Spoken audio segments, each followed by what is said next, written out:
Madam ಅವರ ನಮಸ್ಕಾರ. ನಮಸ್ಕಾರ. ನಮ್ಮ ವರ್ಣಾ ಕ್ಷೇತ್ರಕ್ಕೆ ಇಡೀ ರಾಜಕೀಯ ಸಮುದಾಯದಲ್ಲಿ ತಮಗೊಂದು ಹೆಸರಿದೆ. ಸೌಭಾಗ್ಯಮ್ಮ ಕುಪ್ಯ ಗ್ರಾಮದಲ್ಲಿ ತಾವು ಏನು ಅತಿ ಹೆಚ್ಚು ಮತಗಳ ಅಂತರದಲ್ಲಿ ತಾವು ಗ್ರಾಮ ಪಂಚಾಯತಿನಲ್ಲಿ ಅಧ್ಯಕ್ಷಗಿರಿ ತಗೊಂಡು ಬರ್ತಾನೆ ಇದ್ದೀರಿ. ಜೊತೆಗೆ ವರ್ಣಾ ಕ್ಷೇತ್ರದಲ್ಲಿ ಸಿದ್ದರಾಮಯ್ಯನವರ ಒಂದು ಸ್ವಕ್ಷೇತ್ರದಲ್ಲಿ ತಮಗೆ ಒಂದು ವಿಶೇಷವಾದಂಥ ಸ್ಥಾನಮಾನ ಕೊಟ್ಟಂಥವ್ರು. ಜೊತೆಗೆ ನಿಮಗೊಂದು ಒಂದು ಹೆಸರು ಕೂಡ ಕರೀತಾರೆ ನಿಮ್ಮನ್ನ ಈ ಭಾಗದಲ್ಲಿ, ಒಂದು ಹೆಣ್ಣುಲಿ ಅಂತಲೇ. ಹಾಗಾಗಿ ಯಾಕೆ ಅದನ್ನು ಹೇಳ್ತಾರೆ ಅಂತಂದರೆ, ಒಬ್ಬ ಶಿಕ್ಷಕಿಯಾಗಿದ್ದವರು ಇದ್ದಕ್ಕಿದ್ದಂಗೆ ರಾಜಕಾರಣಕ್ಕೆ ಬರ್ತೀರಾ, ಇಡೀ ರಾಜ್ಯದ ವಿದ್ಯಮಾನಗಳೆಲ್ಲ ತಿಳ್ಕೊತೀರ ರಾಜಕಾರಣ ವಿಚಾರದಲ್ಲಿ. ಸಿದ್ದರಾಮಯ್ಯವ್ರಿಗೆ ತುಂಬ ಹತ್ರ ಆದಂಥವ್ರು ತಾವು ಕೂಡ ಒಂದು ಪ್ರೆಸ್ ಮೀಟ್ ಮಾಡಬೇಕು ಅಂತ ತಾವು ಕರೆದ್ರಿ. ಸಿದ್ದರಾಮಯ್ಯವ್ರ ಬಗ್ಗೆ ಒಂದಷ್ಟು ಮಾತಾಡ್ಬೇಕು, ನಾನು ಮನದಾಳದ ಮಾತುಗಳಿದ್ದೀನಿ ಹತ್ರ, ಯಾಕೆ ನನ್ನ ಮುಂಚೂಣಿಗೆ ತಂದಂಥ ವ್ಯಕ್ತಿ ಅಂತ ಕೂಡ ಮಾತಾಡಿದ್ರಿ. ಏನು ಸಿದ್ದರಾಮಯ್ಯನವ್ರ ಬಗ್ಗೆ ತಾವು ಮಾತಾಡಬೇಕು ಅಂತ ಇದ್ದೀರಾ? ಏನೇನು ಪ್ರಸ್ತಾವನೆಗಳಿದೆ, ತಾವು ಏನು ಹೇಳಲಿಕ್ಕೆ ಇಷ್ಟಪಡ್ತೀರಾ? ಸರ್, ನನ್ನ ಹೆಸರು ಭಾಗ್ಯಮ್ಮ ಅಂತ, ಟಿ ನರಸೀಪುರ ತಾಲೂಕು ಕುಪ್ಯ ಗ್ರಾಮ, ವರ್ಣಾ ಕ್ಷೇತ್ರ. ನಾನು ಸತತವಾಗಿ 2000 ಇಸ್ವಿಯಿಂದನೂ ಇವತ್ತಿನವರೆಗೂ ನಾನು ಸದಸ್ಯರಾಗಿ 3 ಬಾರಿ ಅಧ್ಯಕ್ಷರಾಗಿ ಆಯ್ಕೆಯಾಗಿದ್ದೇನೆ ಮತ್ತು ವರ್ಣಾ ಬ್ಲಾಕ್ ಮಹಿಳಾ ಕಾಂಗ್ರೆಸ್ ಅಧ್ಯಕ್ಷರಾಗಿದ್ದೀನಿ. ಸರ್ ನಾನು ನೋಡಿದ ಮಟ್ಟಿಗೆ ನಾನು ಒಂದು 35 ವರ್ಷದ ರಾಜಕಾರಣದಲ್ಲಿ ಸಿದ್ದರಾಮಯ್ಯನವರು ಅವರ ಒಂದು 40 ವರ್ಷದ ರಾಜಕಾರಣದಲ್ಲಿ ಅವರು ಯಾವತ್ತೂ ಕೂಡ ತನ್ನ ಸಂಸಾರಕ್ಕಾಗಲಿ, ತನ್ನ ಹೆಂಡತಿ ಮಕ್ಕಳಿಗಾಗಲಿ, ತನ್ನ ಅಣ್ಣ ತಮ್ಮಂದಿರಿಗಾಗಲಿ ಅವರು ಯಾವತ್ತೂ ಹಿಂದಿರುಗಿ ನೋಡಿದವರಲ್ಲ. ಇಲ್ಲ ನಾನು ಅಧಿಕಾರದಲ್ಲಿದ್ದೀನಿ, ನೀವು ಇಂಥದ್ದು ಮಾಡ್ಕೊಳ್ಳಿ, ಹಿಂಗಿರಿ ಅಂತ ಅವ್ರು ಯಾವತ್ತೂ ಹೇಳಿಲ್ಲ ಸರ್. ಸಿದ್ದರಾಮಯ್ಯನಲ್ಲಿ ಇವತ್ತಿಗೂ ಕೂಡ ಅವರ ಅಣ್ಣ ತಮ್ಮಂದಿರು ರೈತರಾಗೇ ಬದುಕ್ತಾ ಇದ್ದಾರೆ ಅವರು. ಅಂಥದ್ರಲ್ಲಿ ನಮ್ಮ ಸಿದ್ದರಾಮಯ್ಯನವರು ಸರ್ ಅವರು ದೇವತೆ, ಅವರ ಪತ್ನಿ ದೇವತೆ ಪಾರ್ವತಮ್ಮ ಅವ್ರ ಬಗ್ಗೆ ಇವತ್ತು ಅವರು ಕಳಂಕವಾದ ರೀತಿಲಿ ಈ JDSನವರು BJP ಅವರು ಮಾತಾಡಿದಾರಲ್ಲ, ಅದರ ಬಗ್ಗೆ ನಮಗೆ ಭಾಳ ನೋವಾಗುತ್ತೆ ಸರ್. ಯಾಕೆಂದರೆ ಅವರು ರಾಜಕಾರಣದಲ್ಲಿ ನನ್ನ ಪತಿ ಹಲವಾರು ಬಾರಿ ಗೆದ್ದು ಅವರು ರಾಜಕಾರಣದಲ್ಲಿದ್ದಾರೆ, ಸ್ಟೇಟಲ್ಲಿ ಕೂಡ ಅವ್ರಿಗೆ ಹೆಸರಿದೆ, ರಾಜ್ಯದಲ್ಲೂ ಹೆಸರಿದೆ ಅಂತ ಹೇಳಿ ಒಂದು ದಿನವೂ ಕೂಡ ಅವ್ರ ಜೊತೆಯಾಗಿ ಬಂದದ್ದು ಇವತ್ತಿಗೂ ನಮಗೂ ಗೊತ್ತಿಲ್ಲ, ಎಷ್ಟೋ ಜನಕ್ಕೂ ಗೊತ್ತಿಲ್ಲ. ಅಥವಾ ರಾಜಕೀಯದಲ್ಲಿ ನಮಗೆ ಅಧಿಕಾರ ಕೊಡಿ ಅಂತ ಅವರು ಸಿದ್ದರಾಮಯ್ಯ ಸಾಹೇಬ್ರನ್ನ ಅವ್ರಿಗೆ ಯಾವತ್ತೂ ಕೇಳಿದವರೇ ಅಲ್ಲ. ಮತ್ತು ಅವರು ಸ್ವಂತಕ್ಕೆ ಅವರು ಯಾವ ಆಸ್ತಿನೂ ಮಾಡಿಕೊಂಡಿಲ್ಲ. ಅವ್ರ ಅಣ್ಣ ಮಲ್ಲು ಅವ್ರು ಕೊಟ್ಟಂಥ ಜಮೀನು, ದಾನ ಕೊಟ್ಟಂಥ ಜಮೀನು ಪ್ರಾಧಿಕಾರಿಕ ಆಗಿರೋದ್ರಿಂದ ಅವ್ರು ಕೊಟ್ಟಂಥ ಸೈಟ್ಗಳು 14 ಸೈಟು ಏನಿದೆ ಅದನ್ನು ಸಿದ್ದರಾಮಯ್ಯನವ್ರು ಕೊಟ್ಟಿಲ್ಲ. BJP ಪಕ್ಷದಲ್ಲಿದ್ದಾಗ SR ಬೊಮ್ಮಾಯಿ ಅವರು ಮುಖ್ಯಮಂತ್ರಿಯಾಗಿದ್ದಾಗ BJP ಪಕ್ಷದವರು ಮೂಢ ಅಧ್ಯಕ್ಷರಾಗಿದ್ದಾಗ ಬಂದಂಥದ್ದು. ಅಂದಿನಿಂದ ಇವತ್ತಿನವರೆಗೂ ಇಲ್ಲದೇ ಇರೋದು.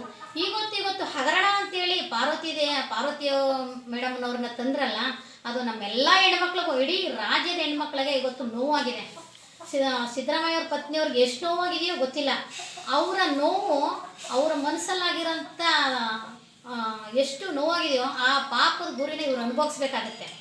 ಯಾಕೆ ಅಂದರೆ ಈ ಅಷ್ಟು ಪಾಪ ಅವರು ಯಾವತ್ತೂ ಬಂದವರೇ ಅಲ್ಲ, ಅಂಥವ್ರನ್ನ ಬಯಲಿಗೆ ಎಳೆದಿದ್ದಾರಲ್ಲ ಸೈಟ್ ನಗರಣದಲ್ಲಿ, ಅದು ನಮಗೆ ಇಡೀ ರಾಜ್ಯದ ಹೆಣ್ಮಕ್ಳಿಗೆಲ್ಲ ತುಂಬ ನೋವಾಗಿದೆ. ಈಗ ಬೇರೆ ಬೇರೆ ಪಕ್ಷದಲ್ಲಿ ಇರೋಂತಹ ಅವರ ಫ್ಯಾಮಿಲಿ ಇಡೀ ರಾಜ್ಯಕ್ಕೆ ಗೊತ್ತು, ಆಯ್ತಾ? ಪಾರ್ವತಮ್ಮವ್ರು ನಿಜವಲ್ಲ, ನಾನೇ ಫಸ್ಟ್ ಕೇಳ್ತಾ ಇರೋದು.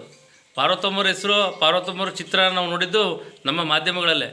ಆದರೆ ಅಲ್ಲಿ ಅರ್ಥ ಮಾಡ್ಕೋಬೇಕು, ಇವರು ಯಾವುದೇ ರೀತಿ ಕುಟುಂಬ ರಾಜಕಾರಣ ಮಾಡಿಲ್ಲ. ಕುಟುಂಬ ರಾಜಕಾರಣ ಎಲ್ಲಿ ಮಾಡಿದ್ದಾರೆ ಅವರು? ಯತೀಂದ್ರವರು ಅವರ ಒಂದು ಸ್ವಬಲದಿಂದ ಬಂದರು, ಸಿದ್ದರಾಮಯ್ಯನವರು ಅವರ ಒಂದು ಸ್ವಶಕ್ತಿಯಿಂದ ಬಂದರು. ಇನ್ಯಾವ ಕುಟುಂಬ ರಾಜಕಾರಣ ಮಾಡ್ತಾರೆ ಬೇರೆಯವ್ರ ಥರ? ಸರ್, ಈಗ ಅದನ್ನ ಲೆಕ್ಕಾಚಾರ ತಗೊಂಡ್ರೆ HD ಕುಮಾರಸ್ವಾಮಿ ಅವ್ರಿಗೆ ಮಾನ ಮರ್ಯಾದೆ ಇಲ್ಲ. ಅವ್ರಿಗೇನಾದ್ರು ಮಾನ ಮರ್ಯಾದೆ ಇದ್ದಿದ್ರೆ ಸಿದ್ದರಾಮಯ್ಯನವ್ರ ಬಗ್ಗೆ ಆಗಲಿ, ಸಿದ್ದರಾಮಯ್ಯವ್ರ ಪತ್ನಿ ಪಾರ್ವತಮ್ಮ ಅವ್ರ ಬಗ್ಗೆ ಆಗಲಿ ಮಾತಾಡೋಕ್ಕೆ ಅವ್ರಿಗೆ ನೈತಿಕತೆನೇ ಇಲ್ಲ ಸರ್. ಯಾಕೆ ಅಂದರೆ ಅವ್ರ ಮಾನತನನೇ ಅದು. ಅವರ ಅಮ್ಮನಿಂದನೂ ರಾಜಕೀಯ, ಅವ್ರ ಅಪ್ಪ ರಾಜಕೀಯ, ಅವ್ರ ಅತ್ತಿಗೆ ರಾಜಕೀಯ, ಅವ್ರ ಹೆಂಡತಿ ರಾಜಕೀಯ, ಅವ್ರ ಇಡೀ ಕುಟುಂಬ, ಅವ್ರ ಮಕ್ಕಳಿಂದನೂ ರಾಜಕೀಯ ಮಾಡ್ತಾ ಇದ್ದಾರೆ. ಅವರಲ್ಲಿರೋ ಎಷ್ಟು ಹಗರಣಗಳು ಬೇಕಾದಷ್ಟಿದೆ.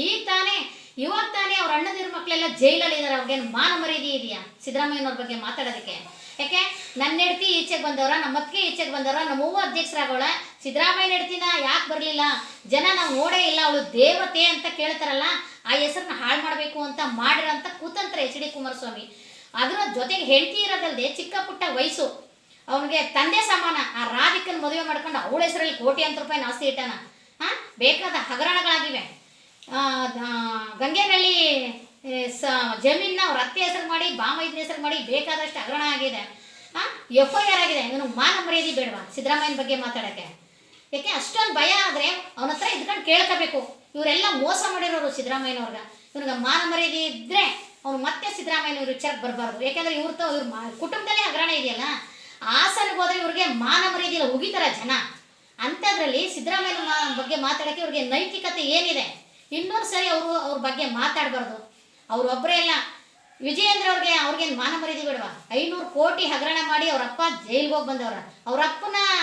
ಅವರಪ್ಪ ಯಡಿಯೂರಪ್ಪನವರು ಫೋಕಸ್ ಕೇಸ್ನಲ್ಲವ್ರ. ಈ ಹಾರ ಹಸಕ್ಕೆ ಹೊಡ್ಕತ್ತಾರಲ್ಲ, ಭೂ ಕಬಳಕ್ಕೆ ಕಬಳಿಸಿರೋರು ಇವರೆಲ್ಲ FIR ಬುಕ್ ಆಗಿದಾರಲ್ಲ ಸರ್. ಸುಧಾಕರ್ ಇವರೆಲ್ಲ ಇವ್ರಿಗೆ ರಾಜೀನಾಮೆ ಕೊಡಿ ಅಂತ ಹೇಳ್ತಾರಲ್ಲ. ಯಾಕೆ ರಾಜೀನಾಮೆ ಕೊಡಬೇಕು? ಸಿದ್ದರಾಮಯ್ಯನವ್ರೇನೋ ಹಗರಣ ಮಾಡವ್ರ, ಇನ್ನೊಂದು ಮತ್ತೊಂದು ಮಾಡವ್ರ ಅವರು? ಯಾಕೆ ಹಗರಣ ಕೊಡಬೇಕು? ಹಗರಣ ಕೊಡಿ ಅಂತ ED ಹೇಳಿದಾರ, FRI ಹೇಳಿದಾರ, ಸರ್ಕಾರ ಹೇಳಿದೆಯಾ? ಈ ಕರ್ನಾಟಕ ಜನ ರಾಜೀನಾಮೆ ಕೊಡುವಂತ ಕೇಳಕ್ಕೆ ಅಧಿಕಾರ ಇರೋದು. ಇವ್ರಿಗೆಲ್ಲ ಏನು ಅಧಿಕಾರ ಇದೆ ಕೇಳಕ್ಕೆ? ಇವ್ರು ಮೊದಲು ರಾಜೀನಾಮೆ ಕೊಡಬೇಕು. ರಾಜೀನಾಮೆ ಎಲ್ಲ ಇವ್ರು ಬಿಟ್ಟೇ ಹೋಗ್ಬೇಕು. ಈ ಇಡೀ ಕೇಂದ್ರದಲ್ಲಿ